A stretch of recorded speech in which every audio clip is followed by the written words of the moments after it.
ಈಸಿಯಾಗಿ ಮತ್ತು ವಿಶೇಷವಾಗಿ ಮತ್ತು ಡಿಫ್ರೆಂಟಾಗಿ ಹೇಗೆ ಮಾಡುವುದು ಬದನೆಕಾಯಿ ಎಣ್ಣೆಗಾಯಿನ ಯಾವ ಥರ ಮಾಡುವುದು ಅಂತ ನೋಡೋಣ. ಇಲ್ಲಿ ನಾನು ಯಾವ ಥರ ಮಾಡಿದ್ದೀನಿ, ಏನು ವಿಶೇಷ ಸಾಮಗ್ರಿಗಳನ್ನು ಬಳಸಿದ್ದೀನಿ ಅಥವಾ ನಾರ್ಮಲ್ ಸಾಮಗ್ರಿ ಬಳಸಿದ್ದೀನಿ ನೋಡೋಣ ಹೇಗೆ ಮಾಡೋದು ಅಂತ. ಹಲೋ ಸ್ನೇಹಿತರೆ, ನಾನು ನಿಮ್ಮ ಸುಚಿತ್ರಾ, ಚಿತ್ರಾಸ್ ಕಿಚನಿಂದ. ಹೇಗಿದ್ದೀರಾ? ಎಲ್ಲ ಚೆನ್ನಾಗಿದ್ದೀರಲ್ಲ? ಬನ್ನಿ, ಇವತ್ತೊಂದು ಮಿಕ್ಸ್ ವೆಜ್ ಕರಿ ಮಾಡೋಣ.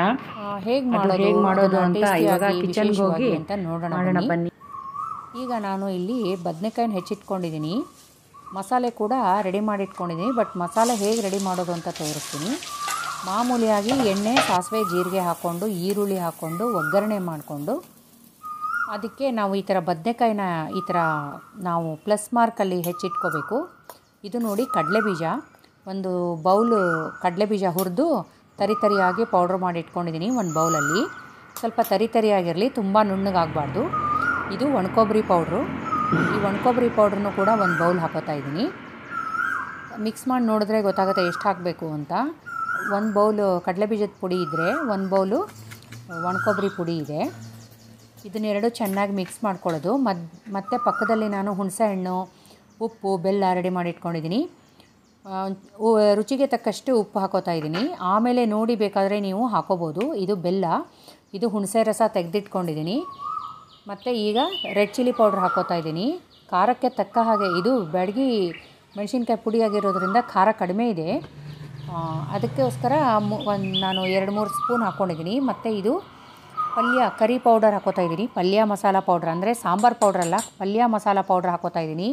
ಪಲ್ಯ ಮಸಾಲ ಪೌಡ್ರ್ ನನ್ನ ವೀಡಿಯೋದಲ್ಲಿ, ನನ್ನ ಚಾನಲಲ್ಲಿದೆ. ಇದು ಹುಚ್ಚೆಳ್ಳು ಪೌಡ್ರು, ಗುರಳ್ ಪುಡಿ ಅಂತೀವಲ್ಲ ಅದು, ಅಥವಾ ಹುಚ್ಚೆಳ್ಳು ಪುಡಿ ಅಂತಾರೆ ಅದು, ಅದನ್ನು ಪುಡಿ ಮಾಡಿಟ್ಕೊಂಡಿದ್ದೀನಿ. ಅದನ್ನು ಇದಕ್ಕೆ ಹಾಕೋತಾ ಇದ್ದೀನಿ. ಈಗ ಉಪ್ಪು ಮತ್ತು ಬೆಲ್ಲ ಮತ್ತು ಹುಣಸೆ ರಸ ಸೇರಿಸಿ ಚೆನ್ನಾಗಿ ಮಿಕ್ಸ್ ಮಾಡಿಟ್ಕೋಬೇಕು. ಬದನೆಕಾಯಿ ಕೂಡ ನೀರಿಗೆ ಹಾಕಿಟ್ಟಿದ್ದೀವಲ್ಲ, ಕಪ್ಪಗಾಗಲ್ಲ. ಈ ಥರ ನಾವು ಪ್ಲಸ್ ಮಾರ್ಕ್ ಮಾಡಿ ಹೆಚ್ಚಿ ನೀರಿಗೆ ಹಾಕಿಟ್ಕೋಬೇಕು. ಈಗ ನಾನು ಹುಣಸೆ ರಸನ ರುಚಿಗೆ ತಕ್ಕಷ್ಟು ನಾನು ಒಂದು ಅರ್ಧ ನಿಂಬೆ ಗಾತ್ರ ನೆನೆಸಿಟ್ಕೊಂಡಿದ್ದೆ, ರಸ ತೆಗೆದಿಟ್ಕೊಂಡಿದ್ದೀನಿ. ಅದನ್ನು ಇದಕ್ಕೆ ಹಾಕೋತಾ ಇದ್ದೀನಿ, ಮಿಕ್ಸ್ ಮಾಡ್ಕೋತಾ ಇದ್ದೀನಿ ಚೆನ್ನಾಗಿ. ಹಾಗೆ ಬೆಲ್ಲ ಕೂಡ, ಬೆಲ್ಲ ಪುಡಿ ಇದ್ದರೆ ಚೆನ್ನಾಗಿ ಮಿಕ್ಸ್ ಆಗುತ್ತೆ.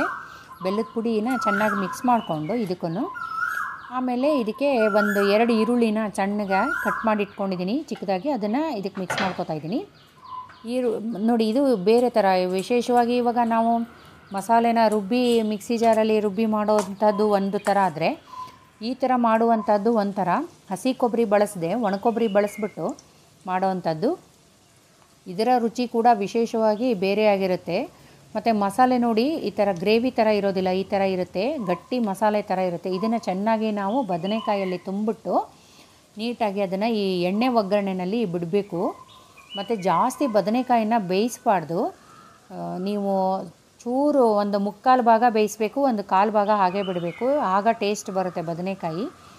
ಇಲ್ಲಾಂದರೆ ತುಂಬ ಬೆಂದ್ಬಿಟ್ರೆ ಚೆನ್ನಾಗಿರಲ್ಲ ಟೇಸ್ಟು. ಈಗ ಇದನ್ನು ಚೆನ್ನಾಗಿ ಬದನೆಕಾಯಿನ ತುಂಬಿಟ್ಟು ನಾನು ಈ ಥರ ಎಣ್ಣೆಯಲ್ಲಿ ಇಟ್ಕೊಂಡಿದ್ದೀನಿ.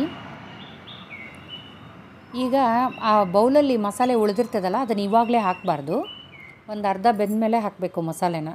ಒಂದು ಅರ್ಧ ಬೆಂದಿದೆ, ಇವಾಗ ನಾನು ಮುಚ್ಚಳ ತೆಗೆದಿದ್ದೀನಿ, ಫಸ್ಟಿಗೆ ಹಾಕಿಲ್ಲ. ಇವಾಗ ಈ ಥರ ಹಾಕಿಬಿಟ್ಟು ಮೇಲೆ ಇದನ್ನು ತೊಳೆದ್ಬಿಟ್ಟು ಒಂಚೂರು ನೀರು ಹಾಕಬೇಕು. ಆಮೇಲೆ ಬದನೆಕಾಯಿ ಬೇಯಲಿಕ್ಕೆ ಒಂದು ಸ್ವಲ್ಪ ನೀರು ಹಾಕಬೇಕು.